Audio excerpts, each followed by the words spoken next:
to have this call is because I don't want you guys to be scared. We're 3 months into this in the medical world, and we understand this disease. And so I'm going to go through kind of ways to protect your family, and then what to do if and when, given the size of this call, it's a when, someone gets COVID, and how we can protect our circle. You may hear a little inflection in my voice, like I'm emotional. It's not because I'm scared. It's actually the opposite. For the first time in a while, I'm actually not scared. And so I'm going to share with you why that is. So just a quick introduction as to what's going on in New York. I work at probably the premier hospital in New York City. It is a 1,200 bed hospital. We do everything from surgery to transplants, lung transplants, heart transplants. At this point, we do none of that. Almost none of that. Our hospital is almost exclusively a COVID-19 hospital. And so people enter through a secure gate in the front, where in the past, what I've been doing is seeing old people with pneumonias or seeing people with bleeds. Almost exclusively what I do all day long is see people with COVID-19. But we're learning, and we know a lot. And what I want you guys to know is that every single day we're getting better. We know more.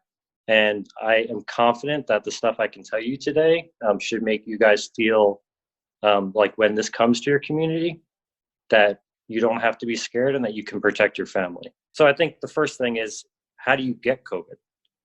And I think that this is really important, and we've really learned a lot over the last couple of weeks to months about how you get this disease.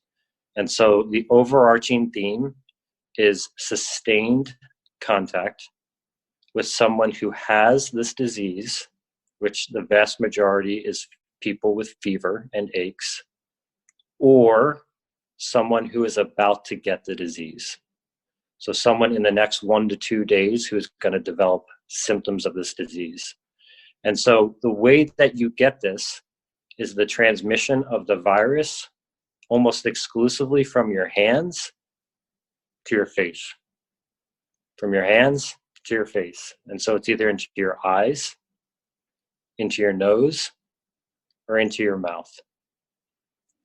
So there's a lot of talk about contact or getting it through contact, hands to face. There's also a small thought that it can be aerosolized, that it can kind of exist a little bit in the air.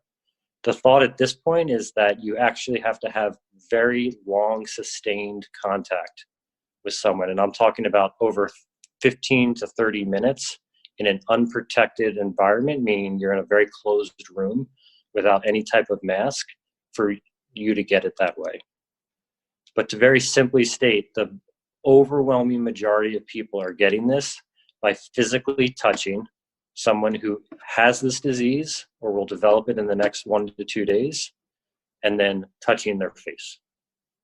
And so that actually, I think, is incredibly empowering. And that's, as I've been in the hospital the last 2 days, the thing that makes me smile a little bit is that I actually know now that I won't get this disease because I know how to protect myself. And so I just want to give you guys a few very, very practical tips to how to protect yourself. Always know where your hands are and have Purell. When you touch stuff that's outside your home, just make sure that you're washing your hand. Start to learn how to not touch your face. A really good way to do that is to start wearing a mask when you're out. And if you want to practice, wear a mask when you're home. You don't need an N95 mask or a medical mask. Any mask will do, because this is not preventing the disease. This is training you. And then the fourth thing is stay 3 to 6 feet away from people. So that is the nitty gritty of not how to give yourself this disease or get it from your community where it is at this time. So I think when you understand those 4 rules, the next thing that I think is so important becomes true. You don't have to be scared of the outside world now. You don't have to be scared of your neighbor. And I have actually found that to be incredibly liberating right now. When you understand this disease and know exactly what to do to prevent getting it, then it allows us for the next couple of weeks to months to be able to sustain the system that we have. If you can protect yourself and you know your family's safe, then I think that's empowering. Socially, this is incredibly important, and we did this at my mom's house, is you have to shrink your social circle. Find your isolation group. Find your group of 3 people, 4 people, your family, and set boundaries. That is it. They can still go to the store, and you can go to the store without any fear, because you know if you wash your hands and you don't touch your face, you're not going to get this disease. What do you do if you get this disease? And this is, I think, if you listen to nothing else through this entire thing, just please listen to this part. In Wuhan, China, throughout the world, the vast majority of spread of COVID-19 is through home and family transmission. I think if you have something that feels like a cold or you feel like you're getting sick, is take the precautions like you have COVID-19 for 1 to 2 days. If in 1 to 2 days you're feeling much better, and this is like the 1,000 other colds that you've had in the past year because you have kids, you don't have COVID-19. And then you can go back to your completely normal living at home life with your family. So I think it's just important. The place we get into danger is people being too cavalier when they're developing symptoms and exposing their family too early. And then when they get fevers and they're staying at home, is that they're having too much interaction with your family. You can have COVID-19 in your house and everyone else not get it and be protected and be completely safe. There are a couple exceptions to that, and I think this is important. If you have a vulnerable population in your family, so if you're living with your lovely 95-year-old grandmother, if there's someone in your house who had recent chemotherapy and someone in the house gets sick, you need to find another living arrangement for that patient, or practice incredibly, incredibly strict isolation of that family member. We know that the older population is the sickest population when they get this disease.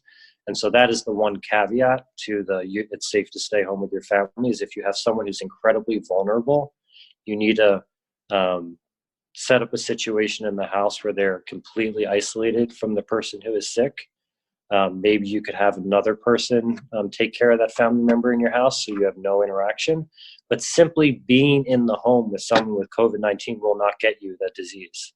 This is where I'm probably the most qualified person in the country to comment on what it looks like when people are coming into the hospital and sick. So first, who should go to the hospital? If you're feeling short of breath, come to the hospital. That is the rule. That is the clearest thing. It's not, I have a fever.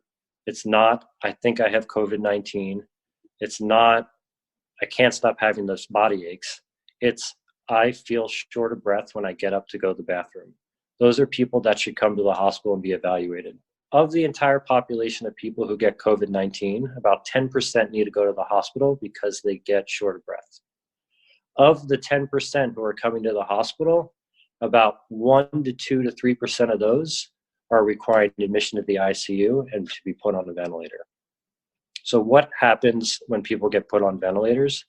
The vast majority of people, overwhelming majority of people, come off the ventilator. And they usually come off the ventilator 7 to 10 days later. But I think the important thing for you guys to know is going to the hospital is not a death sentence. It's a safe place for you to be. Go to the hospital when you're short of breath. Don't go to the hospital just because you have COVID-19. Should I get tested if I have the disease? If I'm a generic 35-year-old who's sick, I think it depends on the availability of testing in your community. What we know right now that people are home, is that if you have, and not having a lot of social contact, is that if you have diseases if you have symptoms like the flu, it's likely you have COVID-19. And nothing that I've told you about behavior, about interacting with your family, a lot of that stuff would change by knowing that test result. The caveat is if your community, whether that's New York or Tennessee, is testing a lot and you have clear access to testing, absolutely getting a test is a good idea.